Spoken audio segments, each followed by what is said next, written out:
Chapter 3 in the book of John is a powerful one, to say the least. In fact, Charles Spurgeon once said, if we were asked to read to a dying man who did not know the gospel, we should probably select this chapter as the most suitable one for such an occasion. And what is good for dying men is good for us all. And we have two main storylines in this chapter. The first one involves Nicodemus, a Pharisee and Jewish high council leader. He visited Jesus in the nighttime because associating in the way that he was associating with him during the day wasn't a real popular move. He was a Jesus fan and came to him to learn and really get to know him a little more. Nicodemus is who Jesus is actually talking to in John 3:16. He's really getting on a roll and breaking things down for Nicodemus, and he says, for God to love the world, and you know the rest of that. And Nicodemus was a powerful person, so he exemplifies some humility, and we see more of that in the second storyline, which involves John the Baptist. He was in Judea baptizing people, and Jesus had come to the same area to do the same thing.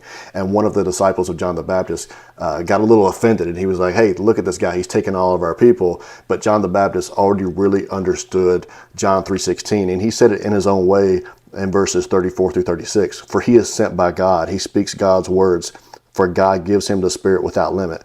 The Father loves his Son and has put everything into his hands, and anyone who believes in God's Son has eternal life. And he really nailed it down in verse 30 when John the Baptist says, he must become greater and greater, and I must become less and less. But I really want to zero in on John 3:17, because John, the author of this book, wrote this for the audience of new Christians and then seeking non-Christians for the purpose of really driving home the point of John 3:16. And in John 3:17, he says, God sent his Son into the world, not to judge the world, but to save the world through him. So when we share the good news, we have to exemplify Jesus's love. And there's such a misconception in the world that God sends people to hell, but we were all already bound for hell. God has done the opposite. He's created a way for us to be eternally bound to him. Hell was created for Satan and his angels. So my challenge to you is that as you walk as a Christian, use these as your lens and filter as you make decisions.